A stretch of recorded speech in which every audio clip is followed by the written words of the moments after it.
The Reliant Rialto was produced in the mid-80s by the British car manufacturer Reliant. It was the successor to the very well-known Reliant Robin Mark I and featured a more aerodynamic body, a better braking system, different interior, an updated dashboard, and even a reworked 850cc engine from the previous model. The engine had a skimmed head to raise compression, as well as a new camshaft for improved low-end torque. The Rialto 2 was even capable of hitting 100 miles an hour, if you was brave enough, and managed 72 miles per gallon at 56 miles an hour. Although the three-wheeled weirdo gained popularity in the UK, most of its notoriety is thanks to Only Fools and Horses, a British sitcom filmed from 1981 to 2003. But is it any good? Let's find out. Oh, this is certainly different to a Mark III. What am I doing? Oh my gosh. Right, it's all warmed up now. Literally, this is this is all alien to me because we've got a choke here, which probably some of you guys are watching have had to grow up on driving cars with chokes, but I've never had a car with a choke, so it's very weird. But yeah, the car's all warm up now. It's so weird to drive.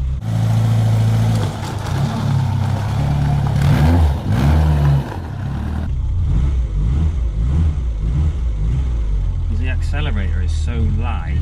Oh my god. Okay, cool. Yeah, we've got it. This is so much different to a Mark III. It's unreal.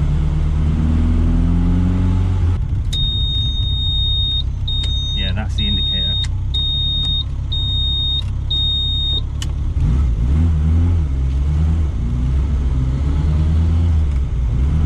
Oh my god, this is such a weird car to drive.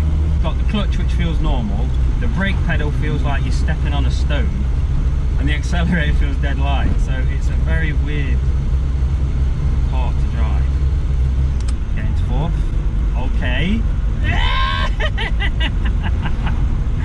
You can't not smile when you're in this car. It's unreal. Oh, this is so funny. Yeah, one thing that is a bit of a question mark is the brakes. There is no feeling to them at all. But it's a British car from the 80s, so what are you expecting? It was never the best at making cars. Oh, you just can't help but smile when you're in it. And you always get people looking at you as well. Oh my god, I should have put some subscribe to Project 7 stickers on the car.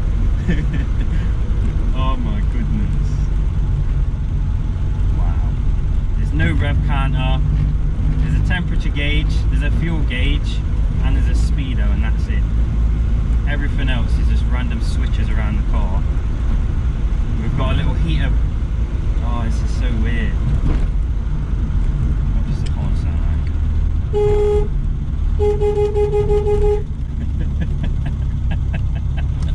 I love this car. Should we get one?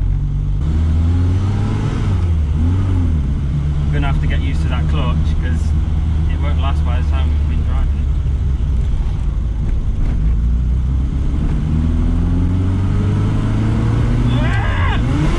Okay, here we go. Oh my god.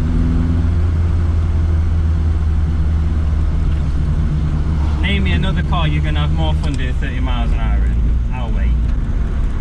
This is such a fun car to drive. Slowing down. Stamp on the brakes.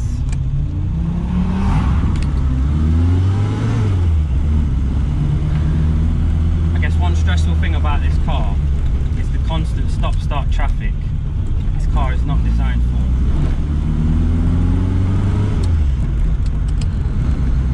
And you can't really quick shift it as well because the gear shift doesn't have, how do I explain it? So in my Mark III, it actually springs back into neutral, whereas this one's kind of all over the place, so you have to physically put it into third. You can't just allow it to find itself.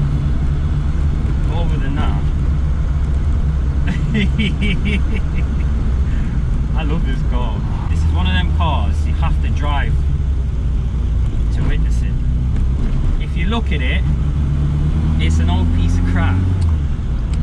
But when you get in it, it's a fun piece of crap. That's the difference. want it. I really do want it. Oh, I really want it. Should we buy one, people? Oh, do you know what? Do you know when you buy one, other than a couple of upgrades, like brakes, I would definitely recommend buying better brakes for this car. Yo, this is funny. Yeah, that's annoying, that is.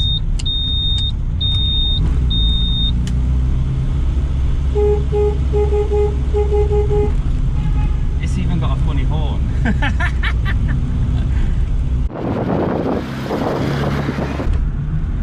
It's such a fun car. I love it. I want one. It's got a tiny little 850cc engine, so you're hardly paying on anything on insurance. It's decent on fuel. The engine is the size of a motorbike engine, and so is the car. This is amazing. It's not got any power steering, no ABS, no traction control, no brakes pretty much.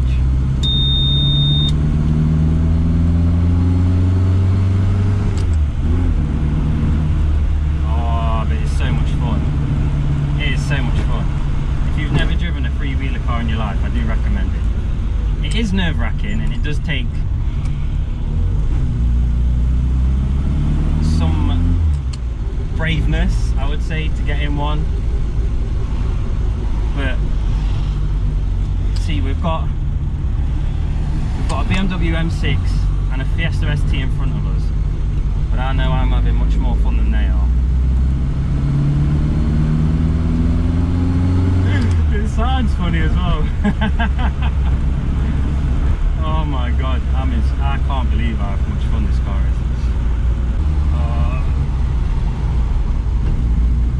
Don't tip over, don't tip over. I've watched too many Top Gears.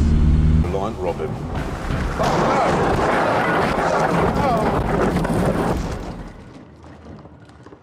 Oh no. Oh, I don't know on the brakes. Subscribe to Project 7. I love this car. Temperature gauge is in the middle. Well, it's slightly above, but I reckon we're all right. Battery's on a not normal 11 volts, but we have British engineering to save the day.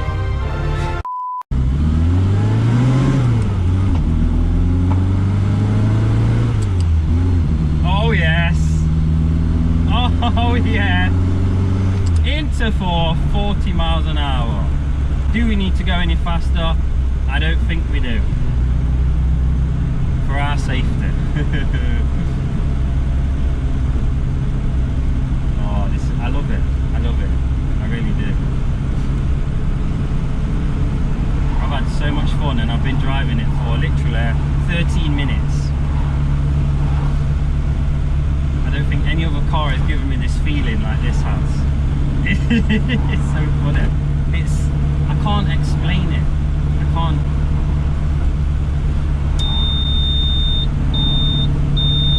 You just can't explain the feeling. You have to. You just gotta try it. It's so fun.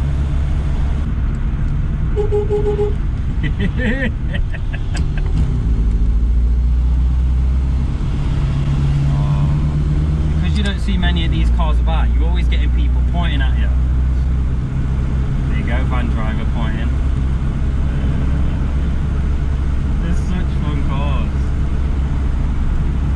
And they're so small. You could pretty much find any car parking spot and just chuck it anywhere. Slow. I do not like. Nah.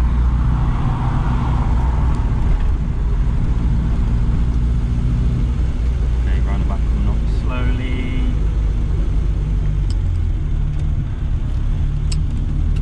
Oh, yeah. Ah! Oh, I love the gear changes on it. I really do. Because you get a nice little click. Can you hear that?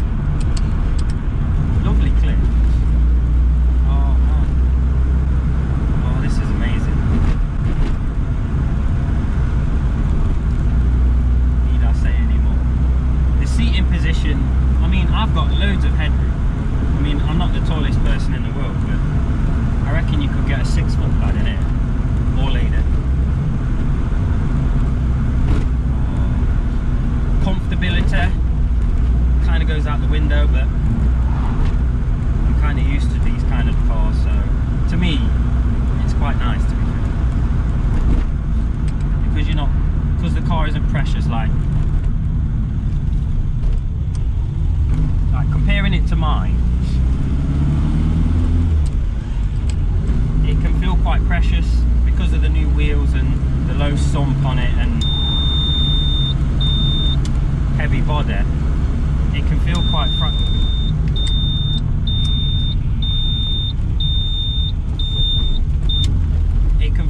fragile, but this car just eats up speed ups for dinner. I love this thing. Oh man, I don't want to stop driving it.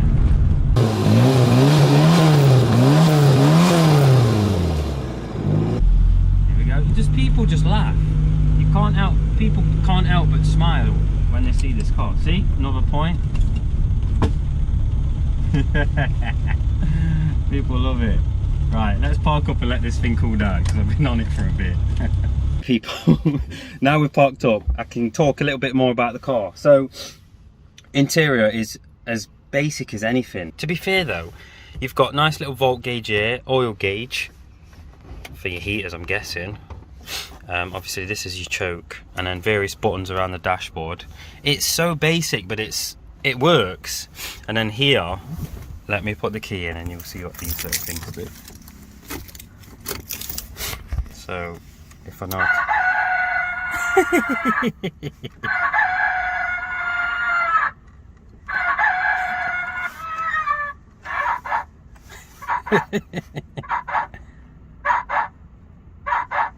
what else is there? Siren? I can't turn it.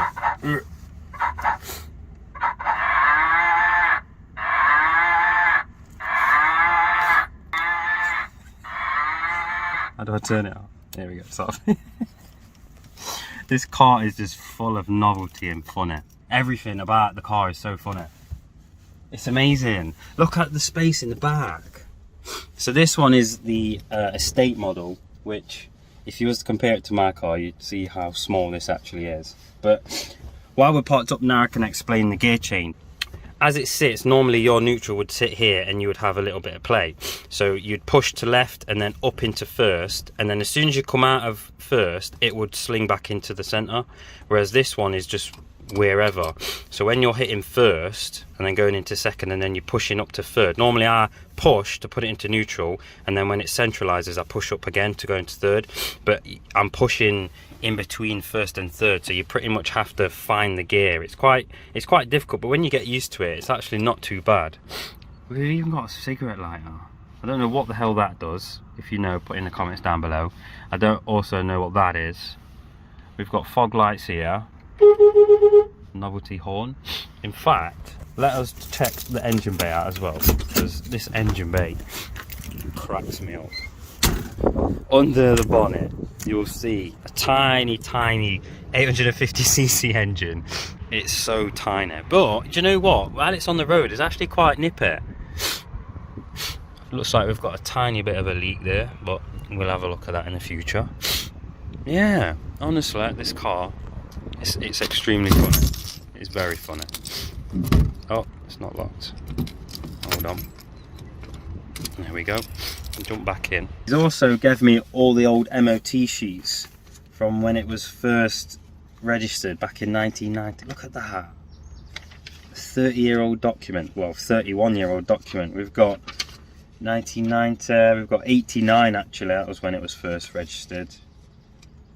We've got so many MOT sheets here. We've got service records. And he didn't pay too much for it. I'm not going to say too much details on it because it's not my car, it's none of my business.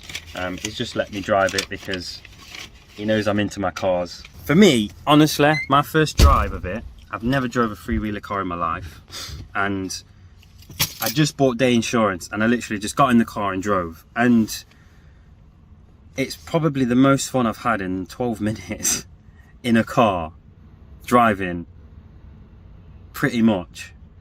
Yeah, I'm gonna say it. Yeah, it's the most fun I've had in a car in 12 minutes whilst driving, and it just put a smile on your face. You don't have to rag the hell out of it to get up to speed, and I mean the steering while you're driving it is quite nice actually, even though it's not got power steering. When you're parking and stuff, it can be a little bit heavy. Like at the minute, it's quite heavy because obviously you're only steering one wheel, but it's a Reliant Robin. Everybody knows about these cars. If you're born in the UK, everybody knows about these cars, and they relate them to Only Fools and Horses, which is like a comedy show that we used to play in Britain. I don't know if you guys have seen it. Look, everybody's watching. For the whole drive down, I just had loads of people pointing and steering, laughing, and people love it. And that's what it's about. Just putting a smile on people's faces. They just love it because it's so small on the road, and it's actually so spacious in here. It's unreal because it's got no fancy plastics and no massive dashboard, no huge engine to fit under the front, and it works. It's not too bad on comfiness as well. With that out the way, we need some input, guys. The owner, my sister's boyfriend, has given me free rein in trimming this interior. So put down in the comments down below, what interior do you reckon we should do with this? Now, we're not going to do anything crazy like put Recaros in it and flock the dashboard and do stupid things like that. We want to make it look nice and clean, but also matching with the outside of the car. So basically a cream car with an orange stripe, and then there's a black stripe at the bottom. What should we do with the interior? The headliner is staying cream because this one is a very awkward headliner to stitch. It's got bars, it's very old, and I don't want to touch that. What I do want to do is maybe look at the door cards, retrim the seats, probably redo all the carpets, retrim the back seats, do all the parcel shelf at the back. But it'll be interesting to know what you guys will want to see on the channel, because we will be doing a lot more content with this car. Make sure if you are excited for that content, you smash the like button, because it lets me know that you guys want to see more of this on the channel. While I'm setting up the garage and doing everything with the house, it's been crazy, but I've had some time off work. It's now Saturday. This is the first time I've had off since I've started back work, and I've just been out filming for you guys. So yeah, make sure you show me some love in the comments and whatnot, and I appreciate everybody for liking and subscribing. This was just a little quick, my first drive of the car. I don't know what to say on this matter anymore. If you do like this video, give it a like and subscribe, and we'll see you next week for another video. Peace!